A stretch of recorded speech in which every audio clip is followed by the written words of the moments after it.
आज या निमित्ताने या सभागृहाला आश्वस्त करू इच्छितो, कोणतीही शंका मनात ठेवू नका। जी जी आश्वासनं आम्ही दिलेली आहेत, ज्या ज्या योजना आम्ही सुरू केलेल्या आहेत, एकही योजना आम्ही बंद होऊ देणार नाही।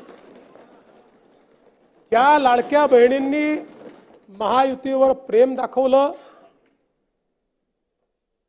हे अधिवेशन संपल्याबरोबर डिसेंबर महिन्याचा हप्ता त्यांच्या खात्यामध्ये आम्ही टाकतो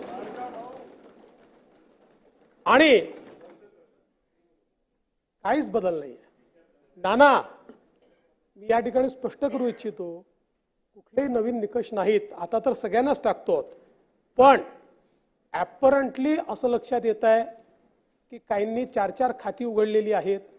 तर जसं समाजामध्ये चांगल्या प्रवृत्ती असतात, त्याच्या काही वाईट प्रवृत्ती असतात। एखादी योजना जर चुकीच्या पद्धतीने कोणी वापरत असेल तर जनतेचा पैसा आहे, तुमची आमची सगळ्यांची जबाबदारी आहे की तो योग्य प्रकारे गेला पाहिजे। आता मागच्या काळात आम्हाला लक्षात आलं, माणसानीच 9 खाती काढली, आता त्याला लाडकी बहीण म्हणायचं कसं?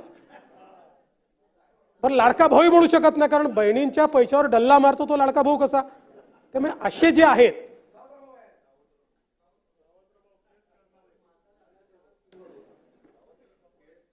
त्यामुळे शेतकऱ्यांच्या संदर्भात आम्ही दिलेली आश्वासनं असतील, युवांच्या संदर्भात दिलेली आश्वासनं असतील, ज्येष्ठांच्या संदर्भात दिलेली आश्वासनं असतील, समाजातल्या वंचितांच्या संदर्भात दिलेली आश्वासनं असतील, ही सर्व आश्वासनं या ठिकाणी आम्ही पूर्ण करणारच आहोत।